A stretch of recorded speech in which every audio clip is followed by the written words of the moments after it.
Hi, everybody. Welcome to the Philadelphia Assemblies. My name is Jon Zaghloul. Great to be back here with all of you, doing our best to teach the uncut word of Elohim, the word of Yahuwah. I'm so excited to be back. If you like what you hear, myself, Pastor Bob Barr, and Eric Burkholz run this channel. We all do our best. We're not perfect, but if you enjoy, you can subscribe and join us as we deliver videos every single week, doing our best to teach and learn ourselves the word of Yahuwah. This is going to be a fun lesson. This has been weeks in the making for me. There's an inspiration that kind of started it off from the scriptures, and then it kind of just kept going and going. The title of today's lesson is going to be Yahuwah provides your needs, but he's not a genie. Yahuwah provides your needs, but he's not a genie.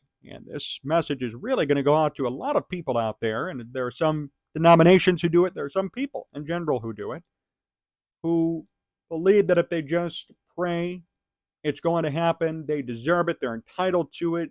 God, quote unquote, wants to give things to you.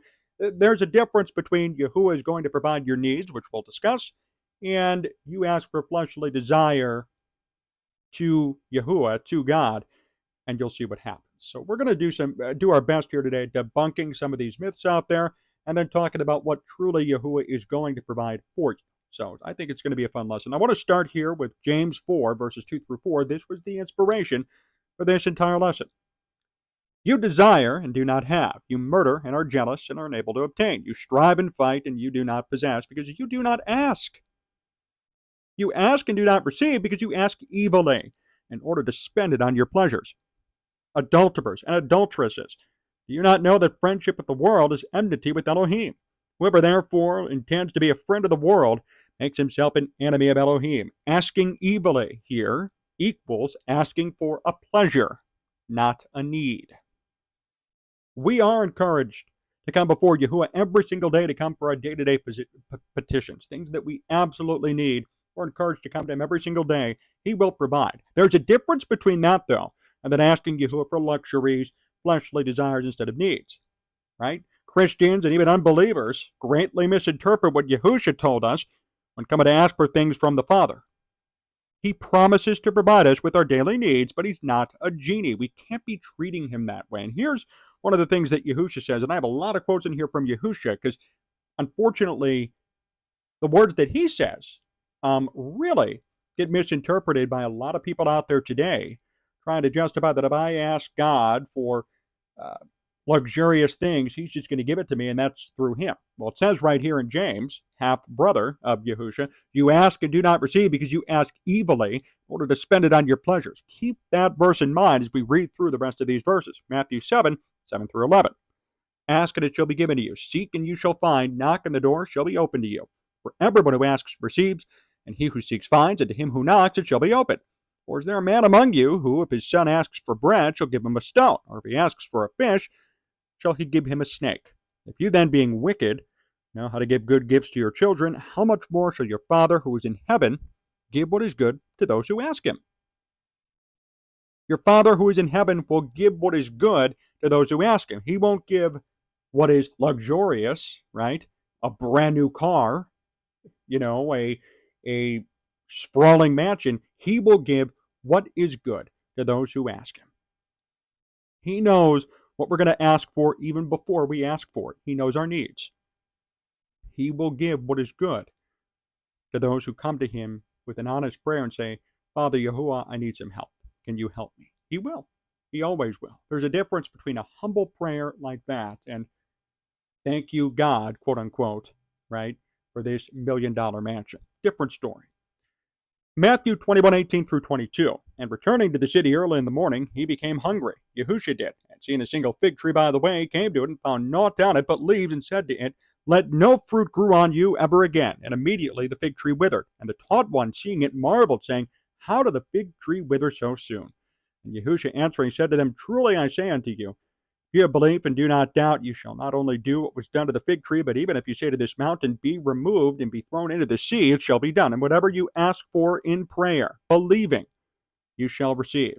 Whatever you ask for in prayer, believing, you shall receive. John 15, verses 5 through 7. I am the vine, you are the branches. He who stays in me and I in him, he bears much fruit.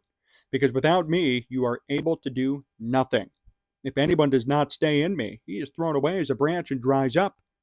and they gather them and throw them into the fire, and they are burned. If you stay in me, and my words stay in you, you shall ask whatever you wish, and it shall be done for you.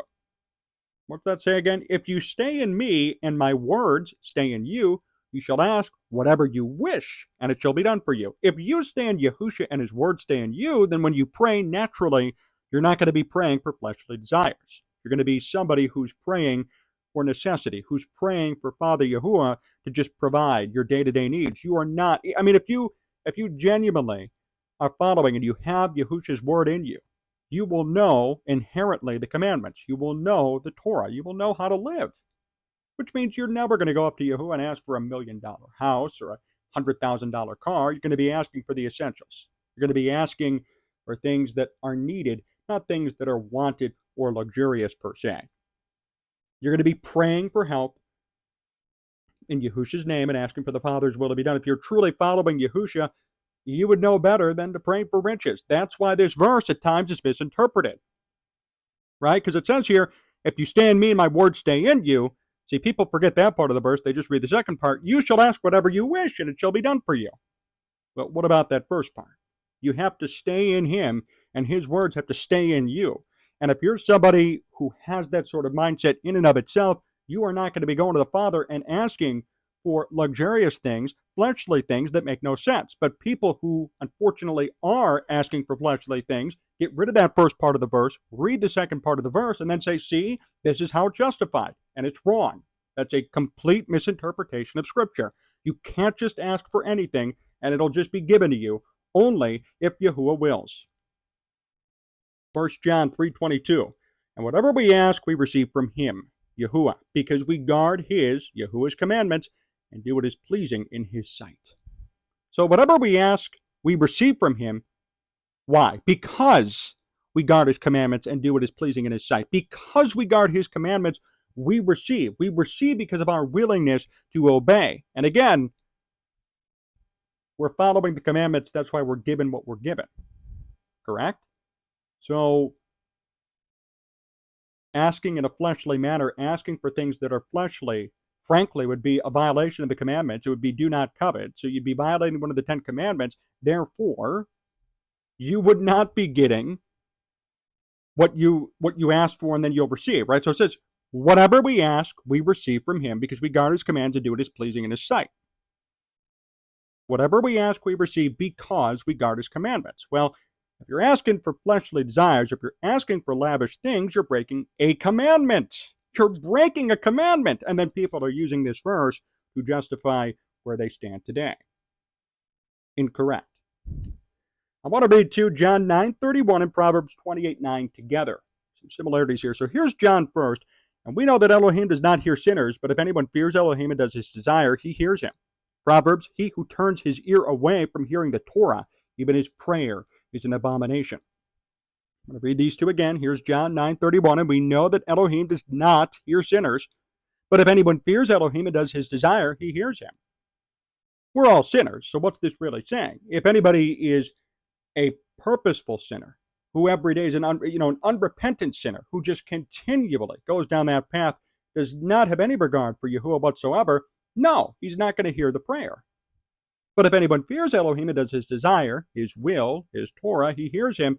And then, turns out right here, Proverbs 28:9, he who turns away his ear from hearing the Torah, even his prayer, is an abomination. So for those out there who claim the law is done away with, who claim the Torah doesn't matter, who claim that it's bondage to try and follow the Torah, well, according to Scripture, your prayers aren't even being heard. That's scary. And that's a place that you don't want to be in. I don't say this to laugh at you or to make fun of you. That is a scary place to be in.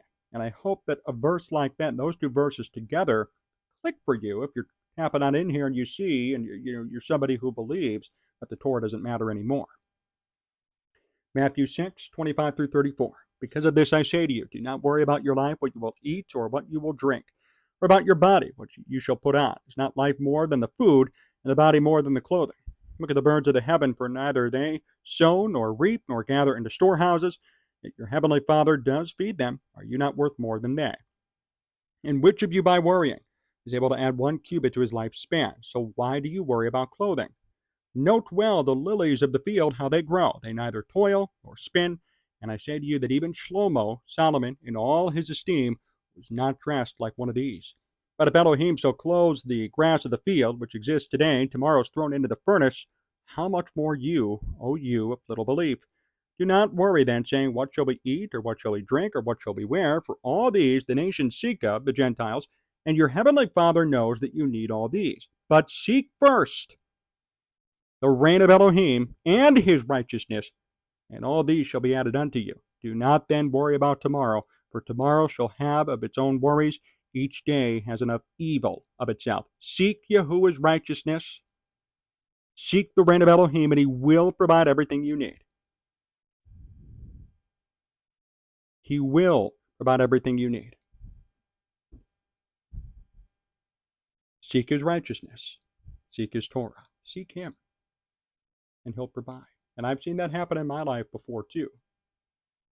You know, there have been times where I've felt down and out. There have been times where I've been worried about what's going to happen the next day in general, whether it's financially, whether it's just other things in life. But I'm telling you right now, living a life, and I'm not perfect at it. I'm not trying to sit here and preach or say something of that nature. I'm not perfect at following the Torah, but the effort of trying to do it each and every day, he will provide and he will make a way, even when it looks like there is no way possible. I have so many stories I could provide. This is not a personal testimony hour per se, but I'm just saying, and I'm sure you could relate to that too. All of that's true. 1 John 5:14 through 15. And this is the boldness that we have in him, that we ask whatever according to his desire, he will hear us. And if we know that he hears us, whatever we ask, we know that we have the petitions that we have asked of him. That, to me, is the most solid proof that you could put out to somebody who misinterprets all the other lines of scripture that we already read. This is the boldness that we have in him, that if we ask whatever according to his desire, he hears us. And if we know that he hears us, whatever we ask, we know that we have the petitions that we have asked of him. Key, according to his desire. I mean, do you really think Yahuwah wants you to have a $100,000 Mercedes-Benz car or whatever? Do you think that that's his desire for you? For those who are praying for something like that, right? Probably not. We have to ask according to his desire, according to his will for us. So instead of asking for the most expensive thing out there and coveting, which is a violation of one of the commandments, you can ask, Father, I need a place to stay. I need a home. I'm going to have a family soon. I need to find a home. There's a difference. There's a way big difference by doing something like that rather than saying, I want $1 million mansion, Father, make it happen. In that first tone of prayer, you're leaning on Yahuwah for help. In that second tone of prayer, you're treating him like a secretary. And it's wrong. And there are people out there who do this every day. There are pastors out there who are preaching this. And we have to combat stuff like that because certainly it's anti-Torah, right? It's completely against the Torah. And then even in and of itself, you got unbelievable amounts of misinterpretations of Scripture that these people are basing their doctrines off of. And that's scary for people who are innocently in the congregation thinking this is the way to go. They are leading people astray. There are people probably in that congregation who really do have a heart for Yahuwah, don't even know what's going on, being a part of this stuff, and they're getting in trouble. John 16:23 through 24. I'm almost done here. And in that day you shall ask me none at all. Truly, truly, I say unto you, whatever you ask the Father in my name, he shall give you. Until now you have asked nothing in my name. Ask and you shall receive, in order that your joy might be complete. I have a real good friend who just did a lesson on the way we pray. You could pray however you'd like. I'm not trying to tell you how to pray, but it says right here, in that day you shall ask me nothing at all. Truly, truly, I say unto you, whatever you ask the Father in my name, he shall give you. Until now you have asked nothing in my name. Ask and you shall receive, in order that your joy might be complete. Well, what's yahusha saying here? Why is he saying that until now you've asked nothing in my name? Well, they didn't know to ask for anything in his name. He wasn't there yet. But it's also because Israel, the commonwealth of Israel at the time, did not have a prophet. They had no mediator for 400, 500 years before Yahusha came? They had no mediator. They had no way to come to the Father necessarily. I mean, they prayed, and I'm sure they were heard, but my point is there's a difference between that and having your ultimate high priest there, your ultimate mediator there, yahusha. And that's because YAHUAH divorced Israel and Judah for their idolatry. That's what he's referring to here. And then he says, whatever you ask the Father in my name, he shall give you. When I pray to the Father YAHUAH in the name of Yahusha HaMashiach. I pray in the name of Yahusha because that is our connection to Yahuwah. He is our connection to him because he's our high priest. He is the one who goes before the Father and intercedes for us and makes a case for us, for Yahuwah to hear us. It's unbelievably important to me that we pray in his name. I have two more verses left. They're both from the Psalms. I have Psalm 145, 18 through 19 first. Yahuwah is near to all who call upon him, to all who call upon him in truth. He does the desire of those who fear him, and he hears their cry and saves them. It's true. Even for those who don't have it all figured out yet, if your prayer is heartfelt to Yahuwah, if you cry onto his name, even if you think his name is God, he will hear your prayer and he will respond. Here's my last food for thought. Because it says here in Psalm 145, 18 through 19, Yahuwah is near to all who call upon him, to all who call upon him in truth. So I'll ask this. What's truth? Psalm 119, 142. Your righteousness is righteousness forever, and your Torah is truth. That is truth. Call upon Yahuwah in truth, and he will hear you. I hope somebody got something out of this today. It all started for me, as I mentioned at the very beginning in James 4. You ask and do not receive because you ask evilly in order to spend it on your pleasures. And I'll tell you, I'm not a Bible expert. I'm not a scriptures expert. I'm still learning and reading. But for some reason, that verse has never stuck out to me before. And I've read James a couple of times. That really stuck out to me this time. This is clear proof for anybody in any sort of prosperity gospel type situation. This, you could show them this verse. I don't know what their response is supposed to be to that. I wouldn't even know what to say. And that inspired me to start this whole lesson. This is a epidemic in the quote-unquote Christian community. We got to make sure we tell people, hey, this is how you should be praying to Yahuwah. This is what you should be asking from him. Not all these lavish gifts that mean absolutely nothing. Because as yhwh says, we got to store up treasures for us in heaven, not treasures here on earth where the moth and the rest are going to corrupt and have it go away. We got to find treasures for ourselves in heaven, in the Shamayim, not here. So why would we ask Yahuwah for kingdoms on earth, for things here that we clearly don't need? There's a difference between asking humbly for provisions, for food, for shelter, for clothing, and asking for the most expensive thing in the world, which is coveting, which is breaking a commandment. See that? There's a difference there. There's a delineation there. And happy that I got an opportunity to explain that partially to you today. Again, I hope you got something out of this. Appreciative of your time. Certainly enjoyed this, and hope we see you next time here in the Philadelphia Assemblies. Until next time, so long.